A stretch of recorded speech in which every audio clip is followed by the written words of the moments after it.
할렐루야, 부활절 잘 보내셨습니까? 어제 또 공휴일이어서 일 가시는 분들도 전부 다 일을 안 가시면서 집에 계셨을 텐데, 또 시국이어서 나가시지도 못하고 어려움이 있었는 줄 압니다. 답답하기도 하셨을 텐데, 갑자기 또 날씨가 추워져서 낮과 밤의 기온차가 심합니다. 감기 조심하시고요. 계속해서 하루 묵상, 우리 고난 중한 특별히 고난에 대한 말씀으로 저번 주는 함께 했고, 또 이번 주간 다시 하루 묵상이 또 계속해서 시작됩니다. 그 전에 9번째까지 했고, 이제 10번째 오늘 하루의 묵상입니다. 오늘은 계속해서 저번에 누가복음 14장 7절부터 14절까지 봤었는데요. 그 다음에는 저번 주는 고난주간 말씀으로 우리 누가복음에 있는 다른 그 본문들을 보았죠. 오늘은 그 전에 누가복음 14장 14절까지 다음부터 15절부터 24절까지의 말씀을 보려고 합니다. 내일이 선거죠. 굉장히 한국에서는 정치적인 것뿐만 아니라 굉장히 혼잡한 시간입니다. 그죠? 무엇이 맞는지 무엇이 틀린지 헷갈리는 이 시점, 또 통일 문제와 또 문재인 그 정권에 대한 부분들, 야당과 여당에 대한 싸움들, 또 금방 전에 있었던 박근혜 대통령의 하야 사건들부터 시작해서 계속 혼돈의 시기를 거치고 있는 것 같아요. 특별히 이제 교회도 이 정치적으로 많이 갈라지고 있는 이 시점 가운데 이 선거는 무엇보다 또 중요하겠죠. 그리고 지금 이 시국에 더욱 중요할 테고요. 우리가 어떤 마음과 어떤 기준을 가지고 이 삶을 살아가야 되는가에 대해서 가장 중요하게 어떻게 보면 삶이 실천적으로 나타나야 되는 부분이라고도 할 수 있습니다. 어떤 생각을 가지고 계십니까? 또 어떤 하나님께서 뜻과 하나님의 섭리가 어디에 있다고 보십니까? 굉장히 중요하겠죠. 그리스도인으로서는 어떻게 보면 우리가 나아가야 될 방향과 그런 모든 시각들은 하나님께서 원하시는 대로 가야 될 것입니다. 오늘 말씀 보면서 조금 정리가 되었으면 좋겠고요. 오늘 말씀은 15절부터 24절까지의 말씀인데, 큰 잔치의 비유가 나옵니다. 원래 이 14장 전체적으로 이제 훑어보면서 한번 정리를 하고 가야 되는데 시간이 그렇게 허락지 않아서 그 절에 대한 내용으로 짧게만 묵상하고 있는데요. 오늘 또 깊게는 못 들어가고 묵상하도록 합니다. 함께 먹는 15절입니다. 함께 먹는 사람 중에 하나가 이 말을 듣고 이르되 무릇 하나님 나라에서 떡을 먹는 자는 복되도다 하니, 이전에 자리에 대한 문제가 나와요. 끝자리에 앉으라. 중간 자리에 가장 높은 자리에 앉아 있다가 다른 사람이 그 자리 주인이 와서 높은 자리에 앉히기 위해서 앉혔을 때, 원래 앉아 있던 그 자리에서 주인이 와서 아유 죄송합니다, 이 자리에 앉을 분이 왔습니다 했을 때, 그 사람이 그 다음 자리에 앉으려고 그래도 다 앉아있기 때문에 맨 끝자리에 갈 수밖에 없는데 얼마나 부끄럽겠냐라는 이런 자리에 대한 부분을 말씀해 주셨습니다. 이런 부분에 대해서 끝나자마자 함께 먹는 사람 중 하나가 계속 진행이 되겠죠. 그죠? 하나가 이 말을 듣고 이르되 무릇 하나님 나라에서 연결됩니다. 하나님 나라에서 떡을 먹는 자는 복되도다 하니, 하나님 나라에서 떡을 먹는 자는 복되도다? 이것이 무슨 얘기일까요? 두 가지가 하나겠죠. 떡 먹는 사람 중에 하나가 누구인가? 그 하나가 어떻게 보면은 하나님 앞에서 회개한 자로서 될 수 있죠. 하나님 나라에서 떡을 먹는 자는 복되도다 하니, 그러면 그 사람도 자기도 하나님 나라에서 떡을 먹을 수 있다라는 생각을 가지고 있었겠죠. 또한 어떤 사람은 정말 지금 이 자리에 가운데 회개하고 하나님 앞에서 회개하고 나도 하나님 자리에서 떡 먹는 사람이 되겠습니다 라고 할 수도 있겠죠. 우리가 계속해서 누가복음 전체적으로 보면서 제자들까지도 항상 문제가 뭐였습니까? 좁은 문으로 들어가라. 그때도 말씀에 나왔듯이 사람들은 항상 착각을 하고 있는 법 중에 하나가 뭐냐면, 나는 그리스도인으로서 당연히 천국을 간다라는 거예요. 난 당연히 하나님 나라를 갈 수 있고, 난 하나님 나라를 간 사람으로서 묻는 거죠. 이미 가는 거는 전제하에 자리도 얘기하는 거고, 이미 하늘나라에 있는 하나님 백성으로서 밥을 먹는데 싸움도 자리 싸움이라는 거죠. 과연 그래서 주인이 마음대로 그 자리를 안 친다라는 얘기가 있죠. 구원은 철저하게 하나님께서 정하시는 거다. 우리가 오늘 본문도 똑같은 것 같아요. 이 먹는 사람 중 하나가 이 말을 듣고 이르되, 똑같죠? 하나님 나라의 떡을 먹는 자는 복되도다 하니라고 합니다. 그러면서 얘기해 주시는 예수님의 말씀, 이르시되 16절, 어떤 사람이 큰 잔치를 베풀고 많은 사람을 청하였더니, 17절, 잔치할 시각에 그 청하였던 자들에게 종을 보내어 이르되, 오소서, 모든 것이 준비되었나이다 하매, 큰 잔치를 베풀고 사람들을 청했어요. 이미 청했죠? 그 다음에 잔치할 시각이 되어서 청하였던 자에게 종을 이제 보냅니다. 그러니까 잔치를 준비해서 잔치 준비가 끝났다는 거죠. 잔치 준비가 끝났다는 거죠. 그러고 나서 종을 보내어서 모든 것이 다 준비 끝났으니까 시작하면 되니까 이제 오시옵소서 라고 합니다.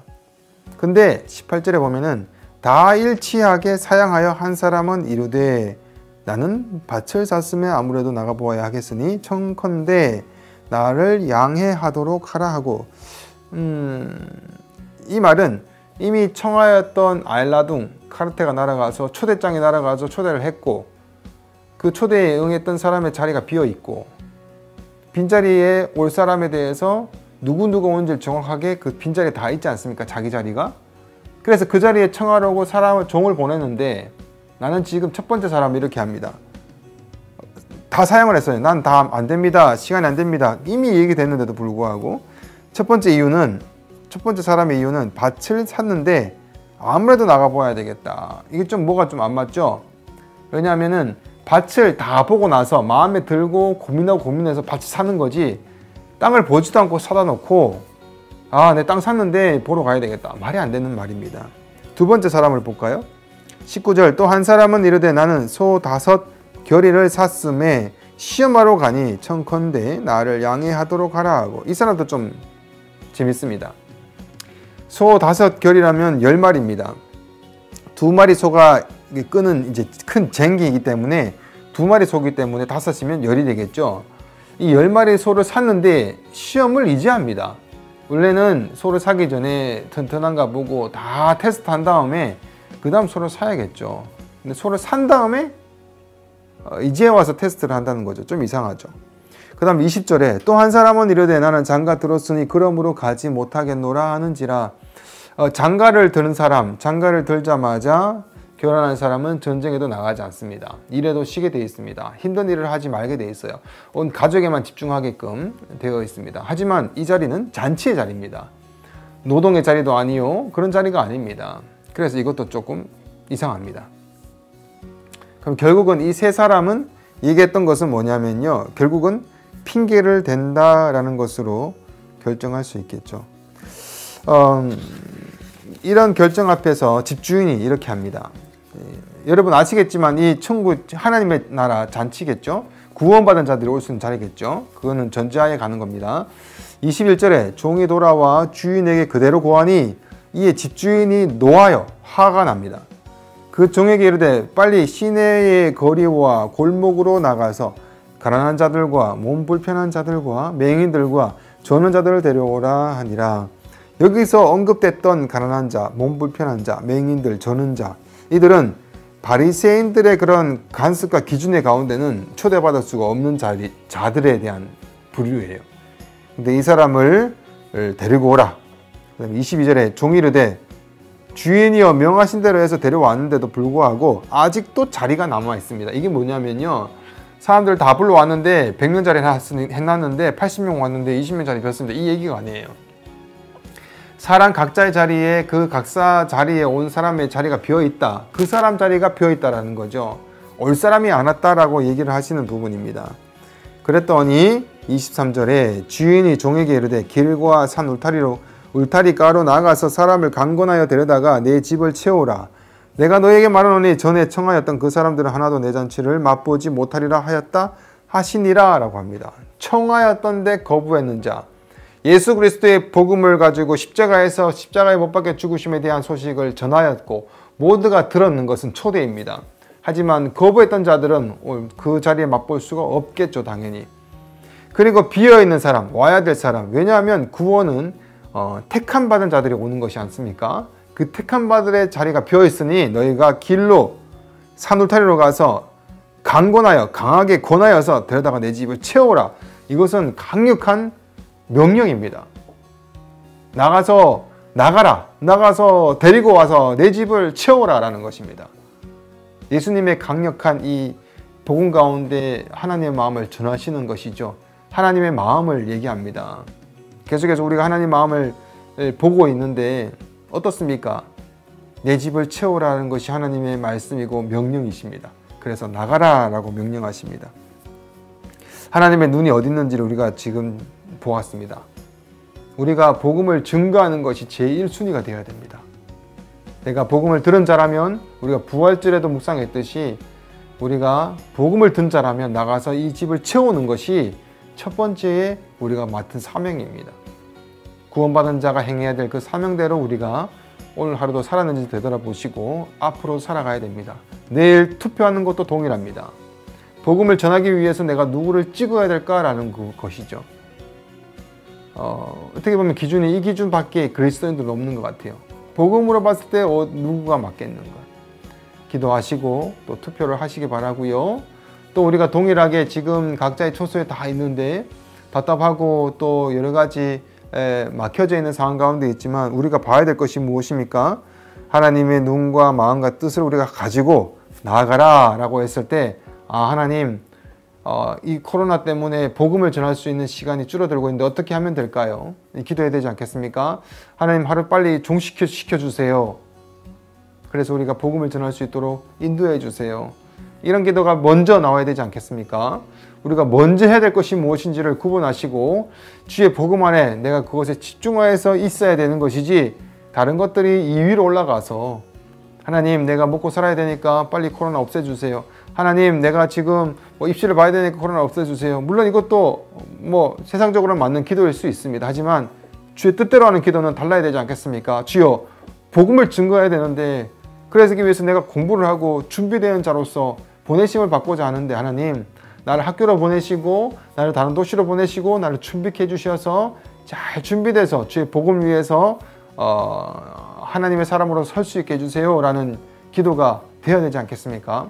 이제부터 기도 제목을 바꾸시고 이제부터 새롭게 다시금 시작되는 날들이 되시기를 바랍니다. 19월까지가 지금 우리 이 격리라 그러나요? 나라에서 움직이지 못하게 하는 기간인데 이 기간이 연장되지 않도록 기도해 주시길 바라고 지금 계속해서 숫자가 불어나고 있지만 또 그렇게 많이는 아닙니다. 그래서 독일이 하루속히 접혀졌으면 좋겠고 독일이 아니라 지금 미국이 또 스페인이 지금 심각한 가운데 있습니다. 동일하게 기도해 주셔서 빨리 복음이 선포되는 또 증거되는 일에 모두가 일어날 수 있도록 하나님께서 모든 길을 열어주시고 인도해 달라고 기도해 주시기를 부탁을 드립니다.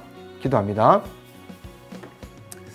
하나님 감사합니다. 저희 주천은교회 하나님의 은혜 가운데 우리 성도들 지켜주시고 보호해 주셔서 오늘 이 시간까지 왔음을 고백합니다. 주님 오늘 말씀 가운데 강건하여 채우라 라는 하나님의 말씀을 보았습니다. 주의 마음을 보았습니다.